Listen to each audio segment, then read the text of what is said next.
Muy bien, bienvenida Carla, toma asiento, nosotros ya hemos hablado por algunos minutos. Miren, esta mujer es impresionante y lo vamos a ver.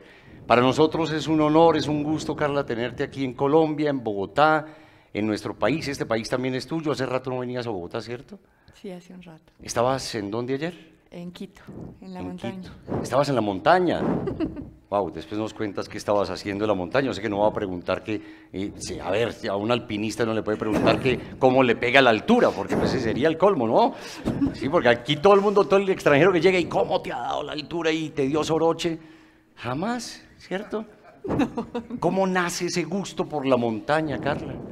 Bueno, pues antes que nada me gustaría dejar algo bien claro, Felipe, y es que no vengo a reclutar alpinistas, así que tranquilos, y no lo voy a hacer por una sencilla razón, y es porque todos y cada uno de nosotros tenemos nuestras propias montañas. Cada sueño, cada plan, cada proyecto, cada reto, cada desafío es como una montaña. Entonces, los invito a que piensen en esas sus montañas mientras yo les cuento de las mías. Y bueno, ¿cómo inicia? Inicia pensando, yo soy originaria de un pequeño poblado al norte de México, y recuerdo que cuando yo era niña escuchaba historias pues, de personas que iban a las montañas más altas del mundo, que había otros que iban a los polos, que había gente que hacía cosas increíbles, y entonces yo estaba convencida pues, de que Dios había creado a dos tipos de personas. A los privilegiados y elegidos, a los que les tocaba hacer cosas increíbles, y los normales. Y como en mi familia, pues no había exploradores, ni alpinistas, tampoco había científicos, pilotos, astronautas. Matemáticos, nada, así por el estilo. Gracias a Dios, tampoco políticos. Entonces, la verdad es que yo dije, a mí me tocó ser normal. Y pues me fui a quejar con la autoridad competente, que era mi mamá. Y le dije, ¿por qué me tocó ser normal? Y mi mamá me dijo, a ver, yo no sé de dónde sacas esas ideas, la verdad es que aquí todos somos normales. La única diferencia es que hay personas que se dan la oportunidad de soñar cosas grandes. Y el que sueña cosas grandes, logra cosas grandes. Yo era una niña en este pueblo y yo decía, pues, ¿qué es lo grande? ¿Qué es lo grande? Y yo decía, pues, el edificio más alto no pasaba de 4 pisos. O sea, yo decía, ¿qué es lo grande? Si lo grande sucede en la Ciudad de México, en otros países. Y de repente empiezo a voltear y veo las montañas. Yo dije, pues, lo grande son las montañas. Voy a empezar a subir montañas. Y así es justo como empieza.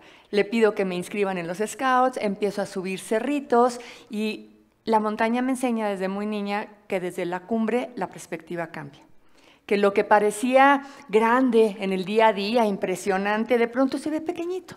Y que lo que parecía no importar, como dar un paso, respirar, se vuelve impresionantemente poderoso. Y así también la montaña me enseña que desde la cumbre pues puedes ver otras cimas que siempre han estado ahí, pero que no te das cuenta sino hasta que llegas a la cumbre de un pequeño cerro y ves las otras. Y así empiezo. Desde ahí veía yo otras montañas, entonces quería subir otras montañas, hasta que de alguna manera pues eso se vuelve parte de lo que eran mis ganas de hacer cosas. Pero hubo otra parte en donde había que cumplir lo que la sociedad te decía, ¿no? Y la mamá que te decía, estudie una carrera y que sea algo serio. Exacto. Y que no sea algo anormal, ¿no? Porque no. Tú eres normalita, como decía ella. 100%, sí, la verdad es que te dicen, no, es que para ser feliz pues tienes que tener éxito y para tener éxito tienes que estudiar y tienes que aprender. Entonces, bueno, pues hice todo lo que tenía que hacer, estudié mi carrera y de alguna manera también yo decía, pero es que yo amo estar en la montaña. Así que termino mi carrera de abogada, soy abogada, y me voy a la Ciudad de México y empiezo, digo, todo este tiempo yo seguía subiendo cerritos y empiezo a trabajar en aquel entonces en la Presidencia de la República, en la oficina del presidente, y pues mucha gente me decía, wow, o sea, eso es todo. Y yo decía, pues si esto es todo, ¿por qué de entonces realmente soy feliz cuando estoy en la montaña? A mí lo que me hace feliz es estar ahí. Así que llegó un momento en el que tuve que tomar la decisión y renuncié a lo que la gente me decía que era la felicidad y opté por escucharme a mí misma. Claro. Y el escucharme a mí me decía, haz lo que para ti te llene y te nutra, y a mí lo que me nutre es estar en la naturaleza. Así que empecé a subir pequeñas montañas en México y después vino el reto de ya empezar a subir montañas más altas. Pero como te digo, en mi familia no había montañistas, nadie que me enseñara, así que me enfrenté con otra cosa. Cuando yo empiezo a buscar montañistas que me quieran enseñar, conozco a uno que era amigo de otro, y la cosa es que le digo, ¿qué se necesita? Y me dice, pues se necesita que seas resistente, fuerte, que tengas técnica, que hagas esto, tal, tal, tal. Y me dice, ¿pero por qué me preguntas? Y le dije, pues porque quiero subir montañas. Y él me dijo, es que eso no es para niñas, porque no mejor aprendes cosas que te sirvan en la vida, aprende a tejer, a bordar, algo que sí ocupes y deja las aventuras para los hombres fuertes, valientes, resistentes. Sí. Que sí puedan subir a una montaña exacto, alta. los que sí puedan. Sí. Y la verdad es que yo dije, pues es que yo quiero subir. La respuesta fue, no, no vas. Y seguí insistiendo y la verdad es que al principio pues me decían que no, y yo me enojaba, yo sé por qué no me quieren enseñar, por qué no me dan la oportunidad de aprender. Y años después lo entendí, cuando en una ocasión en el Oriente escuché esta frase que dice, cuando el alumno está listo, el maestro aparece. Y entendí que no era que no me quisieran enseñar, era que yo no estaba dispuesta a aprender. Porque cuando uno abre su mente y su corazón, los maestros llegan. Claro. Entonces fueron llegando los maestros y empecé, pues ahora sí que a subir montañas. Llegó una persona y me dijo, ¿quieres ir a la montaña? Yo rogaba por eso. Y me dijo, ¿qué experiencia tienes? Yo le comenté, he subido todas las montañas de mi tierra. Afortunadamente no conocía, entonces pensó que eran muy altas. Y me dijo, no puedes venir con nosotros. Entonces ya me pude integrar en un equipo. Ajá. Empezamos a subir montañas y una de las cosas que más amé en mi primera experiencia fue que en la montaña, la verdad es que poco importa si eres niño, niña, alto, bajito, rubio, moreno. Todos son iguales ahí. Ahí lo único que importa es tu capacidad de dar un paso. Y ese depende de ti. Allá voy porque, claro, digamos, en la presentación hubiera yo podido decir, conferencista, abogada. Además tú tienes un cuento muy lindo, porque cuando lo cuentas como tal, emprendedora social, pues bueno, el tema de las leyes, estuviste en la política o asesorando políticos un tiempo, pero en general, ¿qué te define si vamos al punto exacto? ¿Qué me define? Montañista, en fin. Pues yo creo que lo principal para mí es que amo aprender y me encanta compartir. Pero lo que me define primeramente pues, es que soy madre.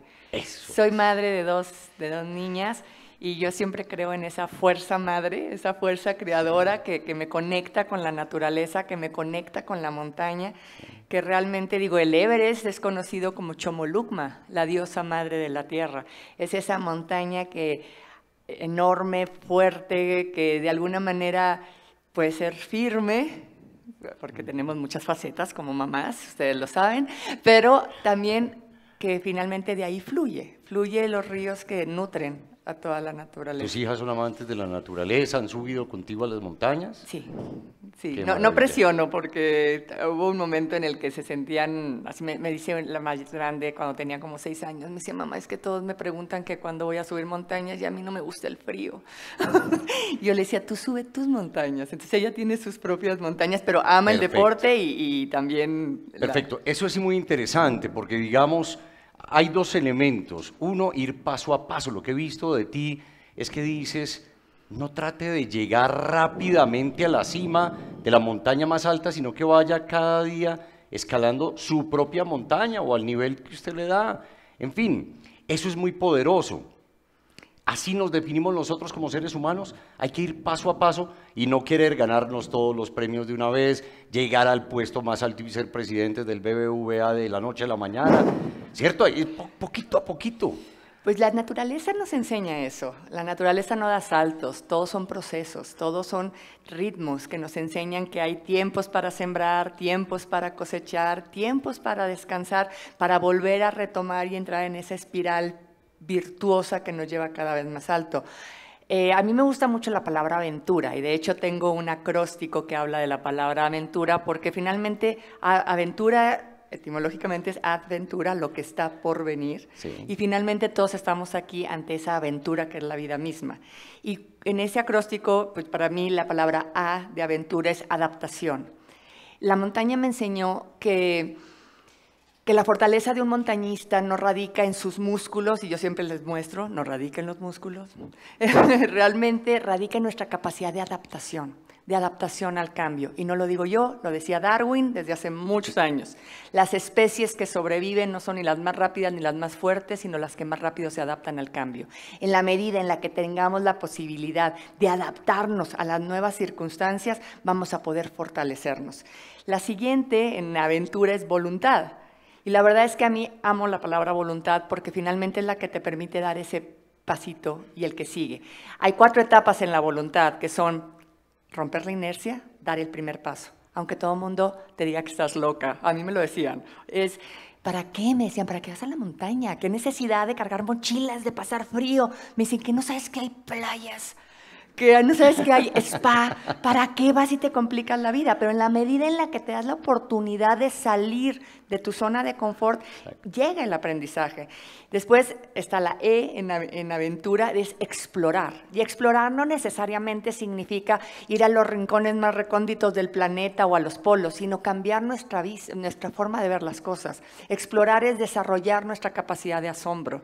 Y después, en la N, que para mí obviamente es la naturaleza, aprender de la naturaleza. Cualquier pregunta que tengamos, la naturaleza tiene una respuesta para nosotros.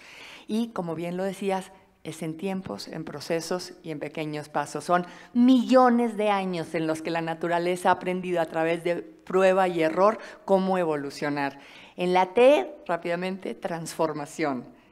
Aprender a transformarnos, porque eso también lo hace la naturaleza. La U, unidad, porque finalmente lo que yo hago impacta a los demás y eso lo he aprendido mucho a través del trabajo en equipo en la montaña. Si yo avanzo, permito que avancen mis compañeros. Si me detengo, detengo el avance. En la R es respeto, respeto hacia nosotros mismos, pero también hacia el entorno que tenemos. Y finalmente la A de actitud. Para mí esa es la vida y esa es la aventura que todos estamos invitados a hacer. Ahora, muchas veces la gente, hay un amigo, uno de los sobrevivientes de los Andes, que Carlitos Páez me decía en alguna ocasión, es que qué fácil para ti subir montañas. Me dijo, yo me quedé allá después de este accidente, sí, pues prácticamente en shorts y tenis, y tú vas equipada. Y le dije, lo que pasa es que los aventureros nos ponemos en esa situación previa preparación.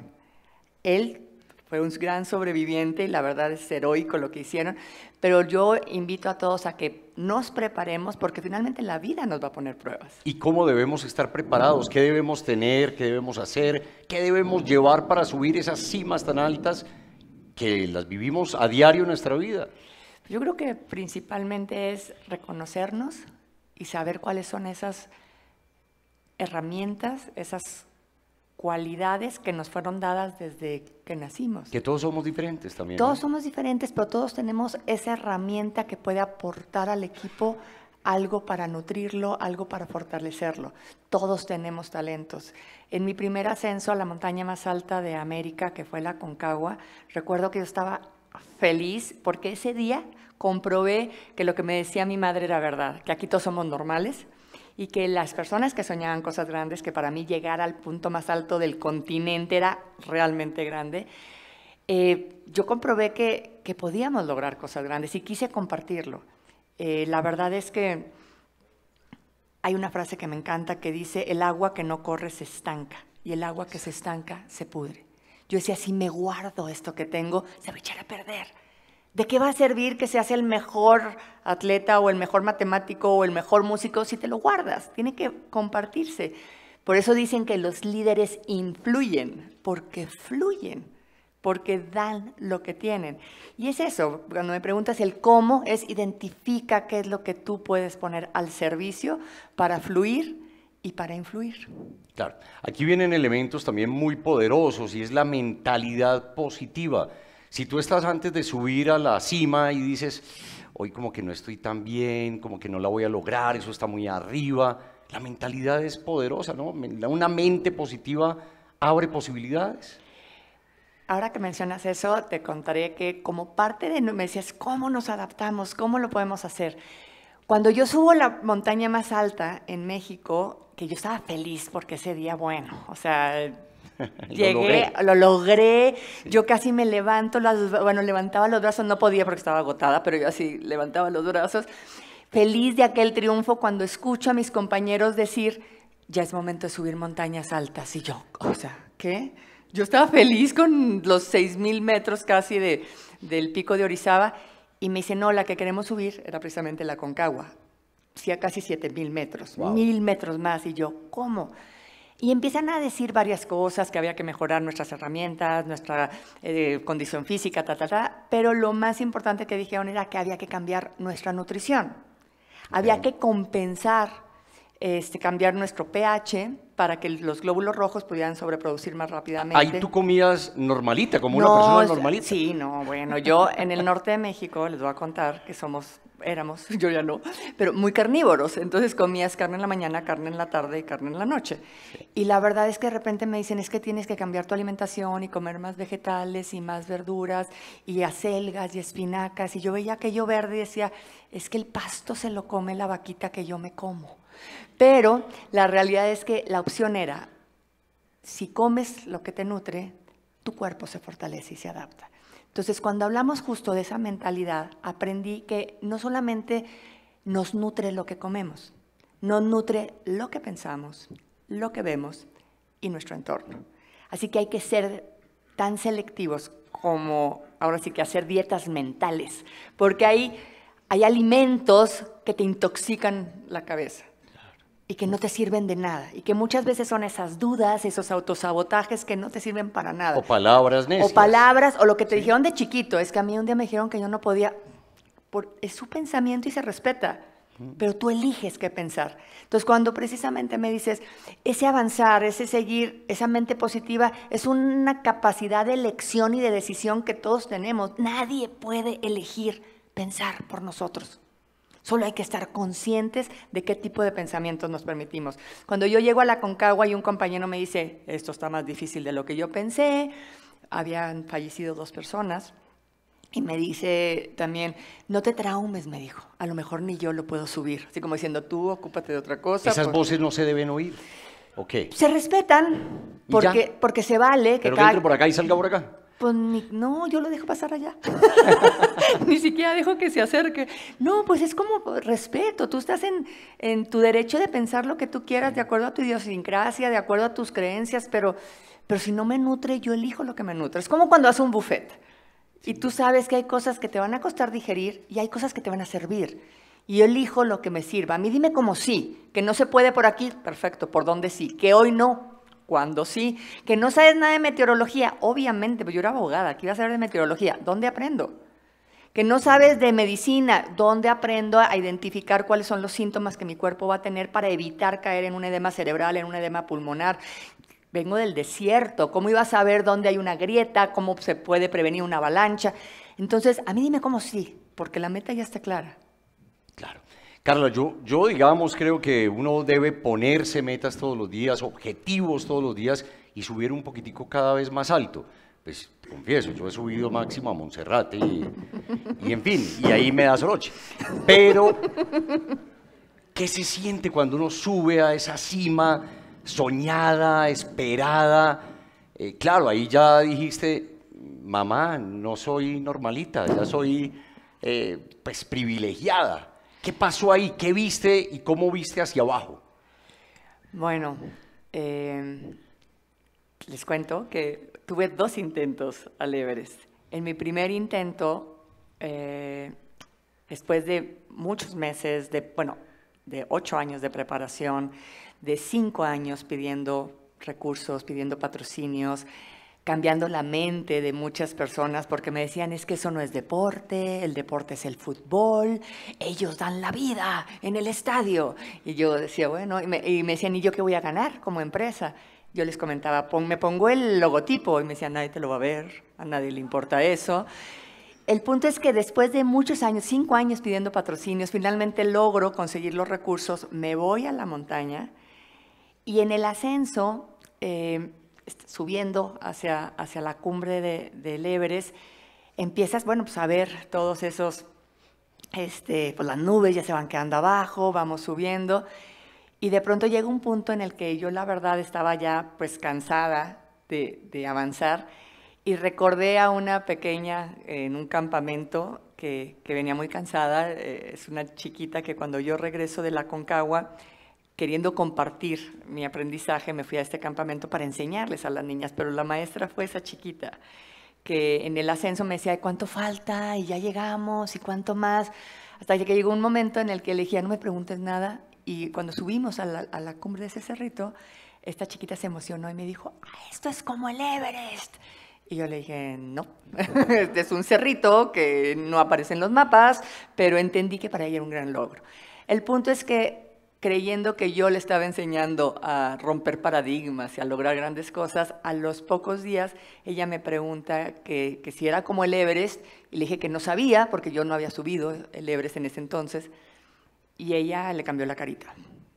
De aquella alegría de triunfo, de repente se me queda viendo con cara de, ay, me mandaron a la maestra que no sabe. Y me dijo, pues no te entiendo, porque me dices que sueñe cosas grandes si tú ni has ido al Everest. Y cuando le dije, bueno, es que no he ido porque no tengo dinero, tal, unos días después se me acerca y me dice, ya sé lo que vamos a hacer, te voy a dar mis ahorros para que puedas ir al Everest. Cuando me ofreció sus domingos, sus ahorros, me movió muchísimo. Y yo dije, tengo que ser congruente, no puedes decir lo que no haces.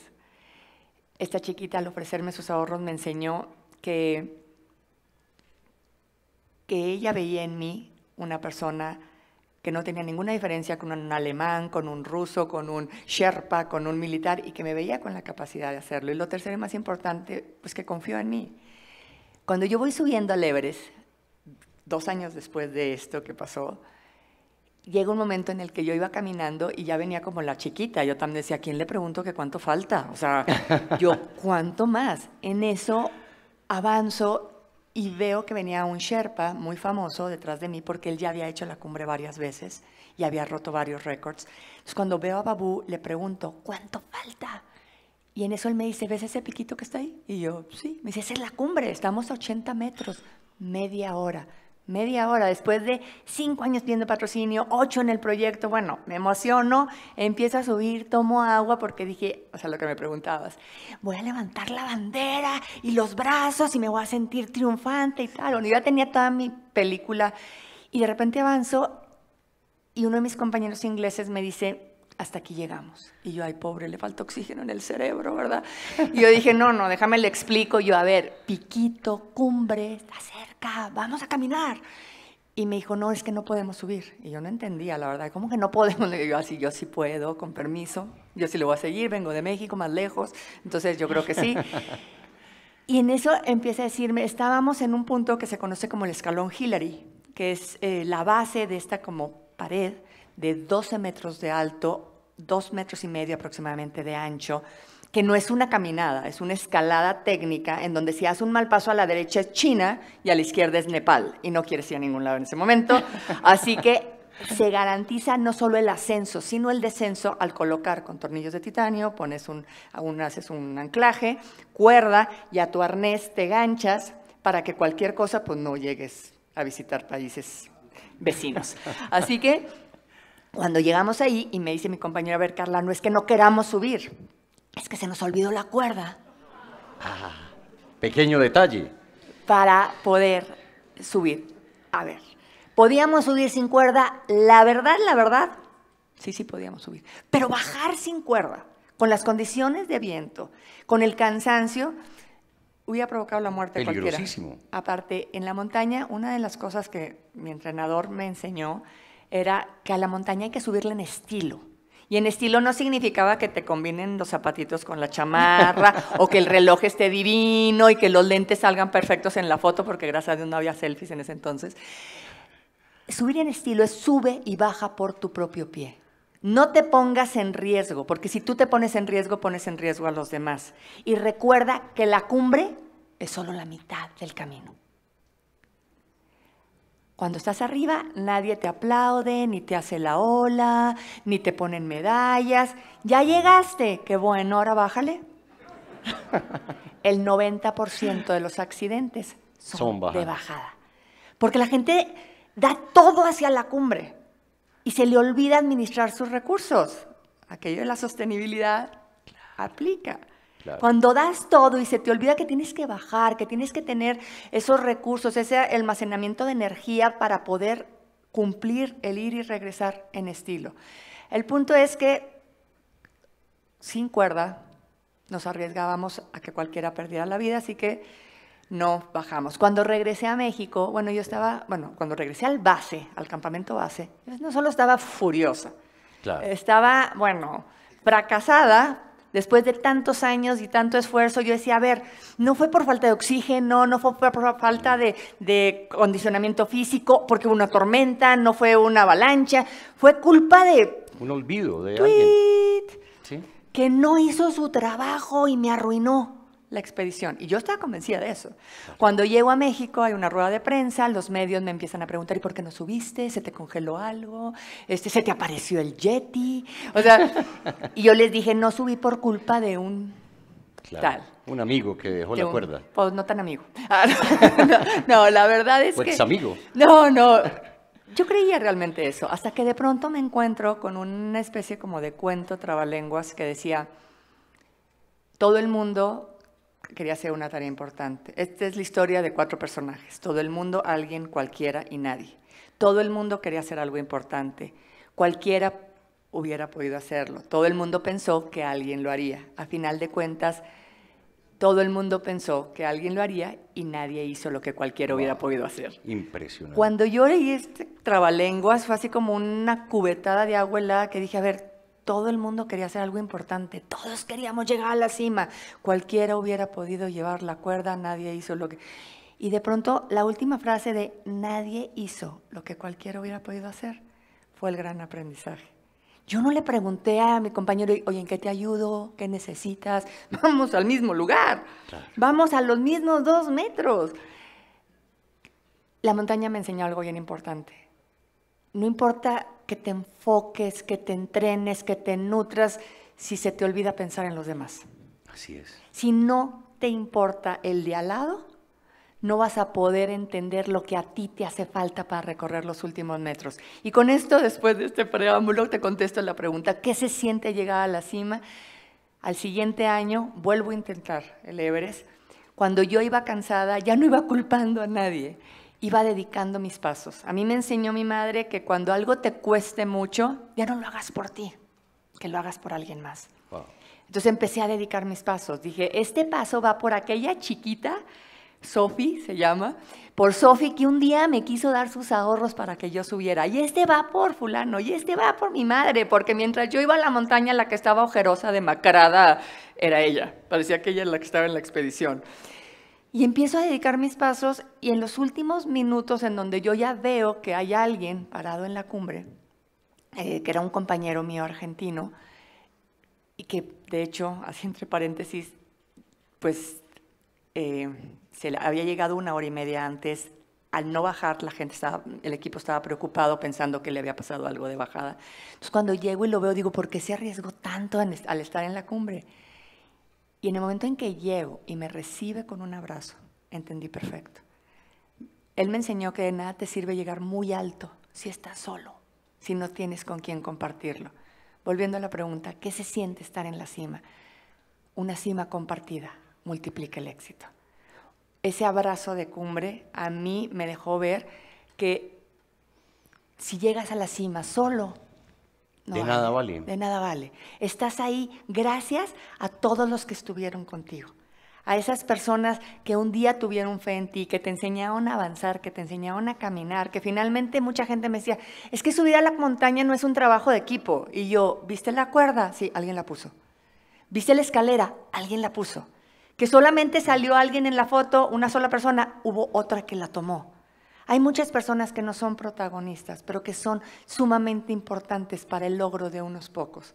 Así que el reconocer que somos el resultado del esfuerzo, de la paciencia, de la entrega de otros, para mí eso es compartir la cumbre. Y ese es el verdadero sentimiento. En la cima, la verdad es que yo dije, esto tiene que servir para algo más. Una cima compartida multiplica. Así y así es. es todo éxito en la vida. Cuando Así tú es. llegas a una cumbre grande, a un éxito grande, triunfaste, pero ahí hay un equipo detrás. Eso es maravilloso.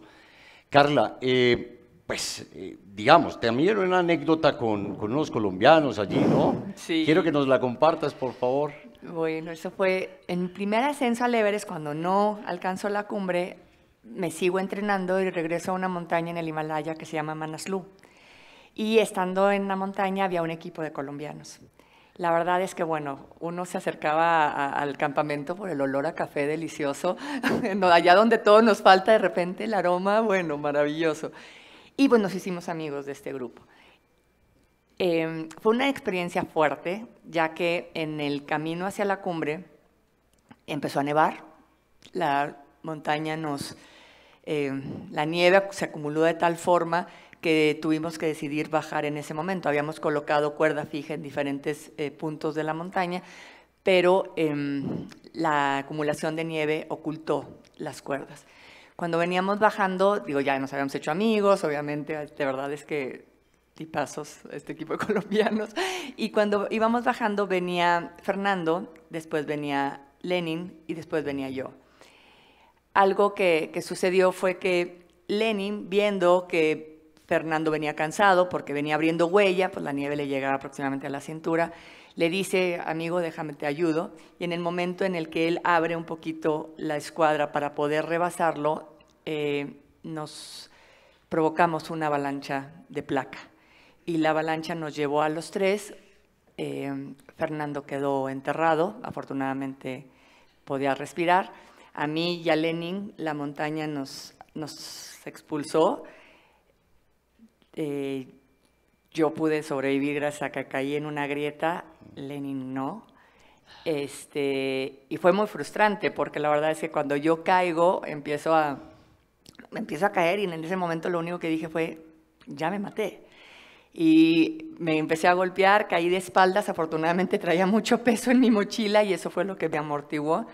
Perdí los lentes y con la luz del reflejo de la nieve, etcétera, la verdad lo que pensé fue, sigue la luz. O sea, como pensé que ya me había muerto, dije, sigue la luz, sigue la luz. Y de repente pues pensé, no, todavía estoy viva. Veo que en las paredes de la grieta hay sangre y me preocupo por mis compañeros, pero pues era sangre mía, que yo me había abierto un poco la cabeza.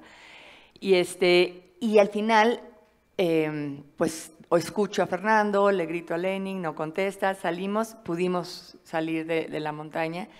Y la verdad es que a mí me movió muchísimo. Fue muy fuerte perder no solamente a este compañero, sino después hubo otras dos pérdidas. Y mucha gente me decía, es que seguramente después de esto ya no vas a querer subir montañas. Y yo les decía, no puedo dejar de hacer lo que amo.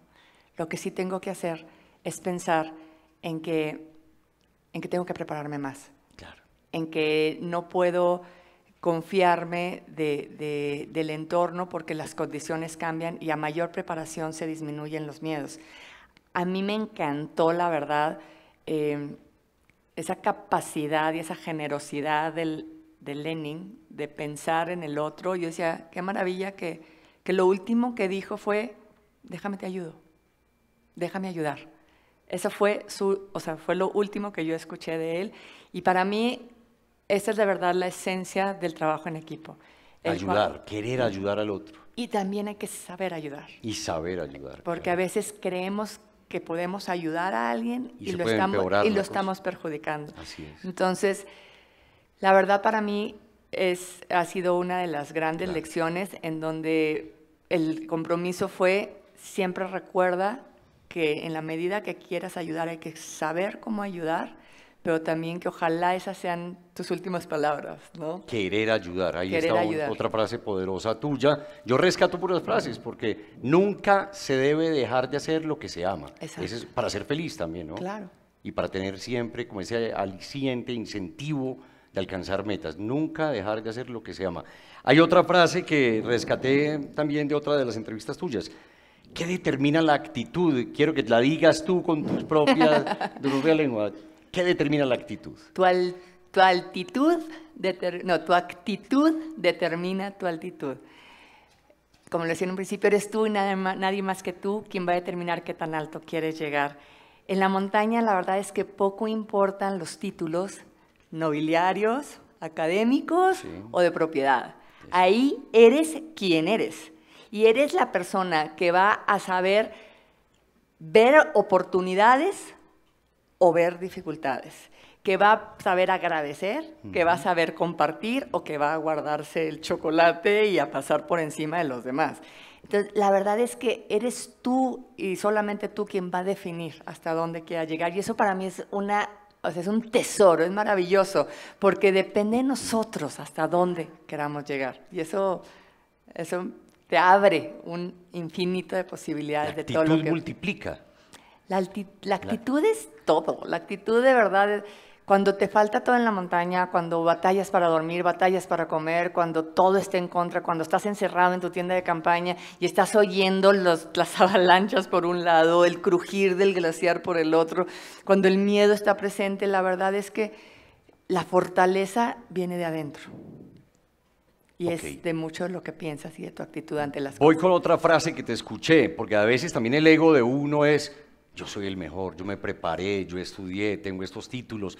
Y uno tiene lo que hablábamos en algún momento tú y yo, la egoteca, que uno la tiene en una pared y uno dice, ahí están todos mis títulos, a veces lo tiene uno en la oficina y la gente entra y se asusta porque dice, wow, este tiene una cantidad de maestrías, de doctorados, de títulos. Y eso lo llena a uno de vanagloria y uno dice, wow, ¿yo qué tal? Soy un chacho, como decimos acá en Colombia. La grandeza de un hombre, ¿cuál es? Cuando reconoce su pequeñez. La grandeza de un hombre es cuando reconoce su pequeñez. ¿Por qué? Bueno, de entrada, afortunadamente en las tiendas de campaña no hay donde colgar títulos ni egotecas.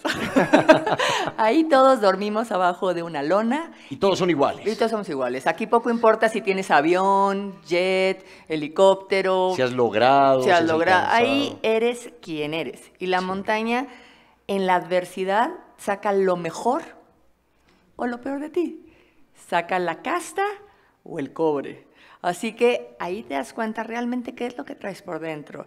Y esa frase de la grandeza de un hombre es cuando reconoce su pequeñez. La verdad la escuché en el Tíbet, porque en la montaña, cuando ves aquella inmensidad de moles de roca, o sea, y te ves pequeñito, te das cuenta que a pesar de tu pequeñez y de tu vulnerabilidad, puedes alcanzar, llegar a la cima. Pero no va a ser retando a la montaña, no va a ser siendo, no, yo puedo porque soy tal. Nosotros llamamos a eso la fiebre de cumbre. Fiebre de cumbre. Y es real y le pasa a varias personas en donde dicen, yo voy a llegar a esa cumbre aunque me muera. Y logran las dos. Bienvenidos. Hay varias historias de gente que dice, bueno, yo voy a subir esta montaña porque no voy a regresar fracasado a mi país. Y hay otros que pasó en el K2 en una ocasión que un hombre, sabiendo que tenía que regresar a más tardar al mediodía, porque si no, el viaje es de ida y vuelta, si no, ya no tiene los recursos para bajar, él siguió y siguió y siguió, y llegando a la cima hizo una llamada por radio y dijo, estoy viendo el más hermoso y el último atardecer de mi vida, porque él sabía que ya no iba a poder bajar. Pero no se trata de eso, se trata de subir y bajar.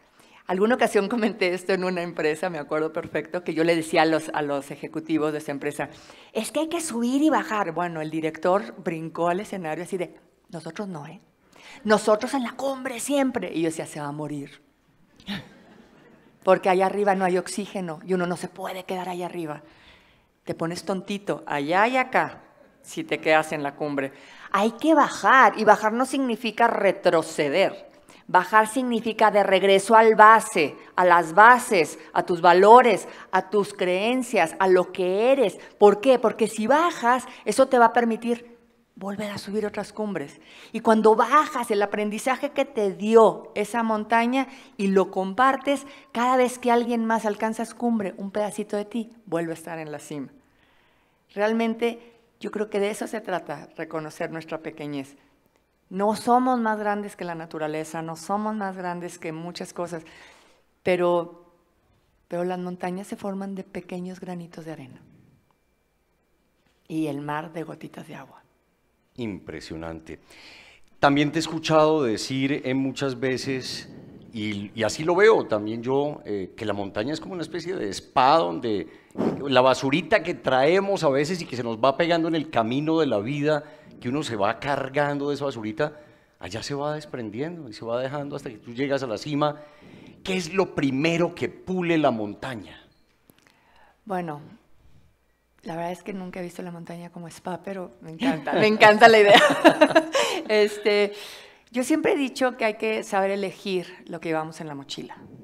Elegir. Elegir lo que llevamos en la mochila. Cuando llevamos complejos, traumas, dificultades, odios, como hablábamos, son piedras que no te ayudan a avanzar. Hay que ir ligero de equipaje, subir ligero de equipaje. Subir ligero y con las herramientas indispensables. Lo básico nomás. Lo básico. Ni más ni menos. Y la verdad es que es difícil, Felipe, porque como mujer lo tengo que reconocer.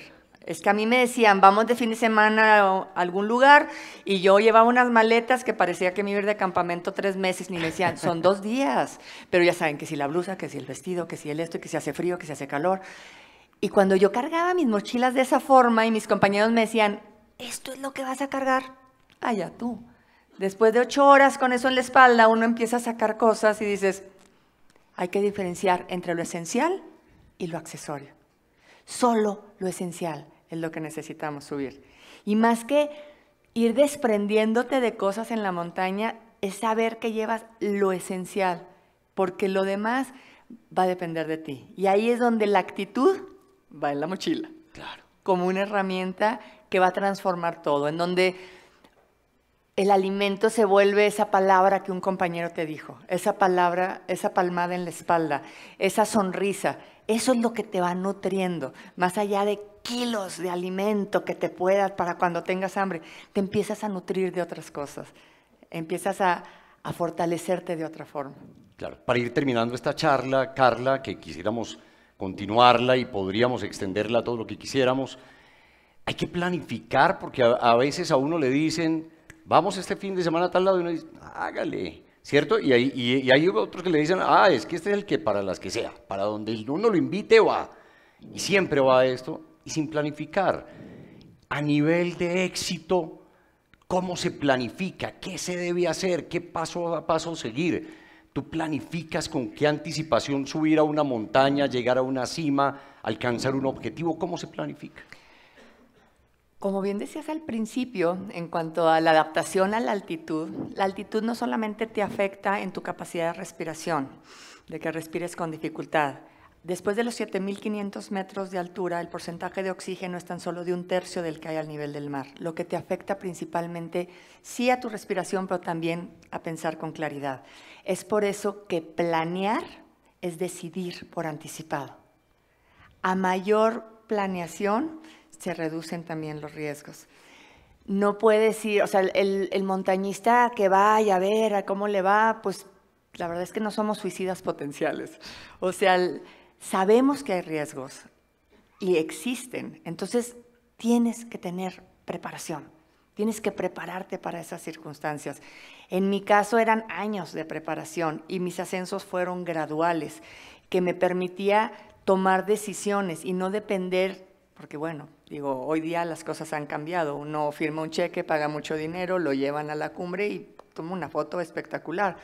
Pero el proceso de aprender a resolver, a que seas tu propia empresa, en el sentido de que era conseguir los recursos, hacer tu publicidad, mantener ahora sí que tu fuerza laboral fuerte para que pudieras subir y bajar, eso lo que te permite es poder dar una continuidad en el tiempo, que finalmente también eso es sostenibilidad.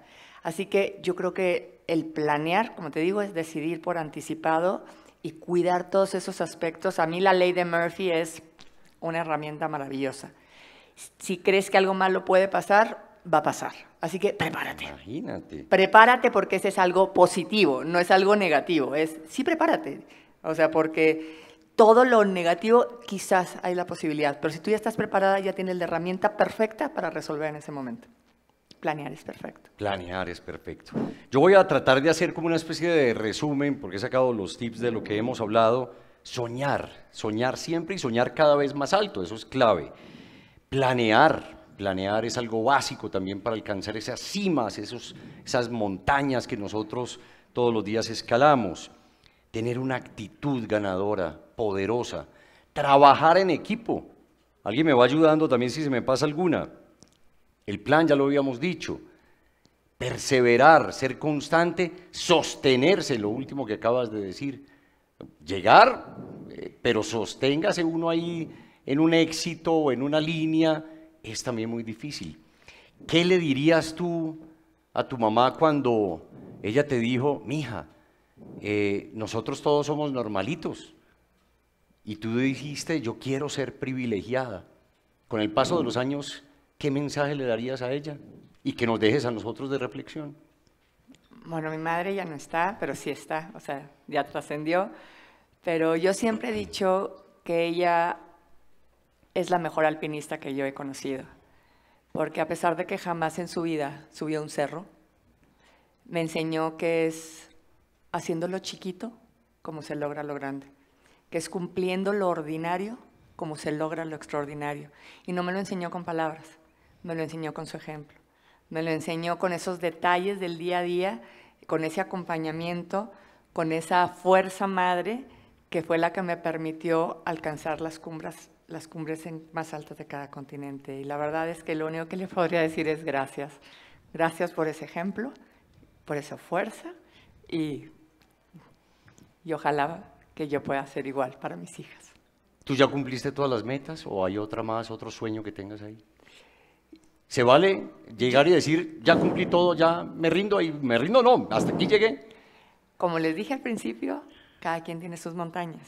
Y el hecho de que yo haya subido el Everest no significa que ya cumplí la cumbre de ser buena esposa, o ser buena mamá, o ser buena ciudadana, o ser buen ser humano. O sea, hay montañas en cada uno de los aspectos de nuestra vida. La invitación es no conformarnos con cerros, y subir un Everest en cada uno de los aspectos de nuestra vida. Y en No algunas ser conformista. todavía me falta. No Estamos en ser ascenso. conformista, esa es otra que nos queda ahí para el listado, no conformarnos. Carla Willock, qué grandeza, mil gracias por tantas enseñanzas. Gracias a ti. Un aplauso, Gracias por a ti. favor. Muchas gracias. Gracias. Gracias. Muchas gracias. Gracias. Gracias. Buenísimo, mil gracias. No, gracias a ustedes.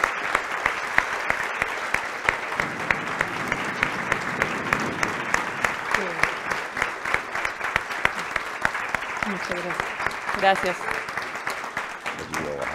Gracias.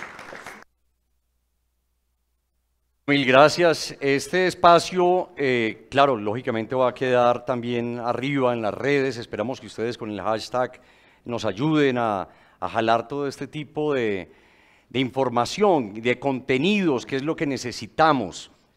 La grandeza de cada quien está determinada por la actitud, por la planeación, por todo lo que se hace. Así que para tener todas las metas tenemos que prepararnos y todos podemos alcanzar esas metas como nos ha enseñado hoy y nos ha dejado estas reflexiones Carla. Yo quiero especialmente agradecer al BBVA. Yo tengo un espacio en televisión que se llama Valientes y he tomado muchísimos ejemplos e historias de este espacio que tiene el BBVA porque debemos aprender todos juntos. Y no es solamente una institución, una corporación, un banco, una entidad financiera. Es algo que nos ayuda a ser mejores personas, mejores seres humanos, que en definitiva a eso fue a lo que vinimos. Muchas reflexiones en los últimos años. Yo tuve un infarto fulminante hace 2 años, estuve en la unidad de cuidados intensivos, pensé que no iba a salir de esta, y estas historias a mí me animaban en la unidad de cuidados intensivos. Yo le pedí a mi esposa que me las mostrara, o a las enfermeras les pedía el celular, le decía muéstreme historias, porque aprender juntos es lo más importante. Así que, presidente, mil gracias, porque de verdad que, y se lo digo de corazón,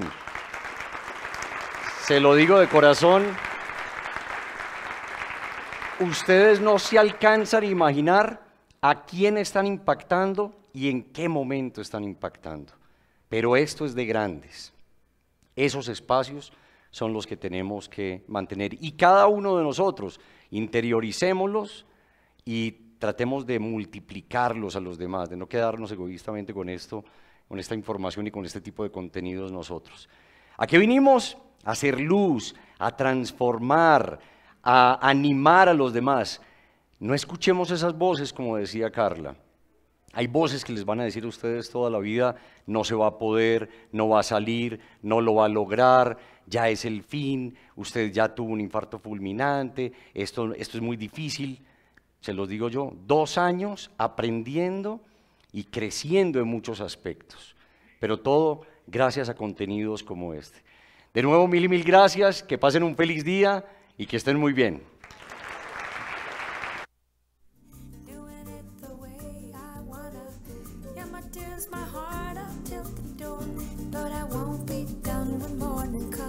Doing it all night till summer, gonna spend it like no other. Now I found another crush, much like giving me a rush. Had one chance to make me blush, second time is one too late. And now I found another crush, lush like giving me a rush. Had one chance to make me blush, the second time is one too late.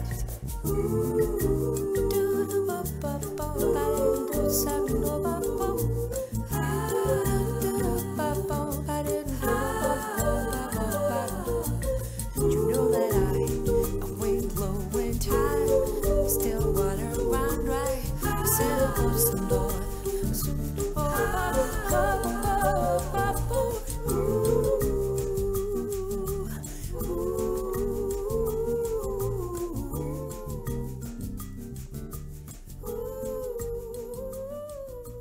And it goes like this.